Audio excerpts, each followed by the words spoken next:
Today's tough, hard-working Case IH farm implement fleet is a constantly improving result of technology. These powerful giants take the place of hundreds of men and horses to help the modern farmer plant, cultivate, and harvest America's crops. The real muscle under the skin of these powerful Case IH machines is provided by the hydraulic, belt, and chain systems that transmit the power. Let's look at one of these power transmission elements, belts, and take a quick course in Case IH belt technology. A common misconception is that belts just haven't changed much over the years. They're still black. But other than their color, today's Case IH belts have improved dramatically over their predecessors of just a few years ago. A look at belt construction will help clarify the technology. A typical belt has three distinct performance areas. First, the cord line, which gives the belt its tensile strength and elongation properties. Second, the area above the cord called the tension section, because when a belt bends around a pulley, this area is stretched or tensioned, like the skin on the top of a knuckle. The third area, under the cord, is the load-carrying section of the belt, called the compression section, because it is compressed when a belt bends, like the muscle on the bottom of a finger. For some applications, a fabric envelope encases the belt. This reduces the aggressiveness of the belt for clutching drives. Each of these areas has its own design, material, and manufacturing technologies that make every Case IH belt quality assured. Recently, a substantial improvement was made on the rotor drive belt for the 1600 series combines. A brief recap of that belt's development will give us a taste of modern ag belt technology.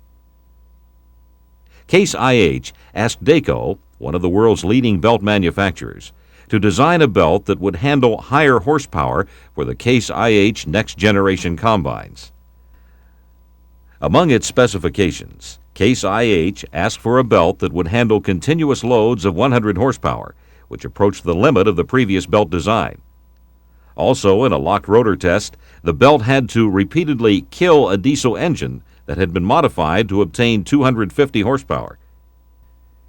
Case IH and Dayco formed a team of engineers to attack this challenge. After more than a year of hard work, a number of innovations had been discovered. Case IH engineers increased the spring force by 33% on the torque sensing unit and began investigating improved cam angles on the pulley hub.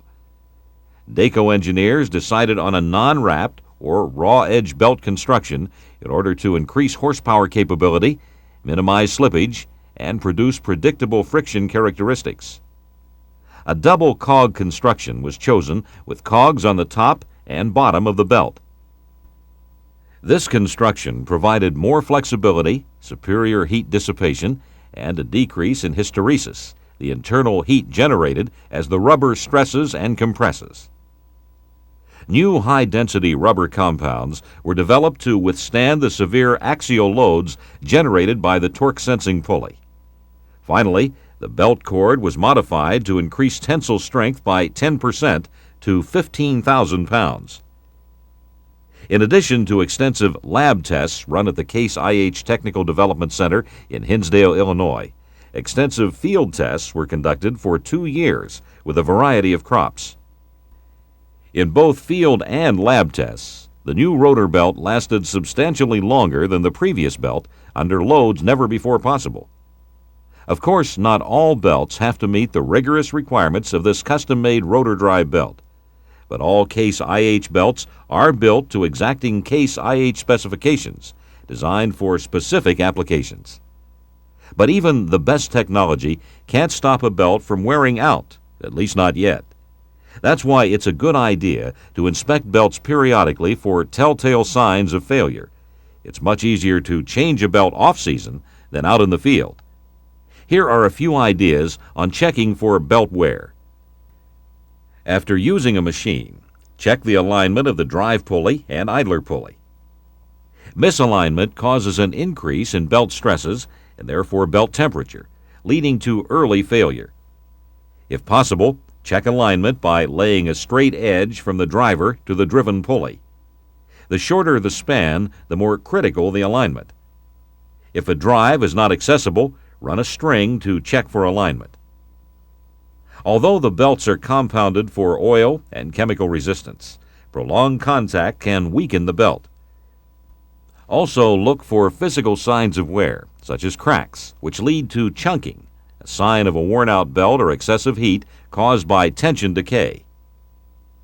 Glazed edges on the belt signify that the belt has been slipping in the pulley, which may also be due to low tension. Another problem, edge cord wear, could indicate misalignment, a damaged pulley, or an object that has lodged in the pulley and cut the edge cord. In all cases, replace the belt immediately and inspect the pulleys for wear and alignment. The best place to have your belts inspected and replaced is at your Case IH dealership prior to the start of the season, when the dealer can also check the hydrostatic pressure and other key elements of your machinery. For those times when a dealership isn't handy, such as the middle of harvesting, here are some tips for the correct installation of drive belts. Never pry a belt onto a drive. This will damage the belt tensile cords, leading to early failure. Instead, make sure that the tension has been sufficiently relieved off the drive, so the new belt can be easily slipped on. Proper belt tensioning is the most important aspect of belt installation. On a combine, the principal means of applying tension is to adjust spring tension by turning a nut. Other tensioning methods include a spring-loaded tensioner. Various systems to help you check belt tension are built into Case IH machinery. Two of the most widely used are adjustment windows and position stops. On locked center drives, tension should be checked with a tension gauge. Dayco recommends this highly accurate Burroughs tension gauge. This cricket gauge is also available, and although less expensive, it is much less accurate. The Case IH Operator's Manual gives detailed instructions on the removal and installation of each specific belt on your machine. Because of the critical relationship between belt tension and performance, always follow installation and tensioning procedures precisely. Remember to always reinstall the safety shields after belt installation.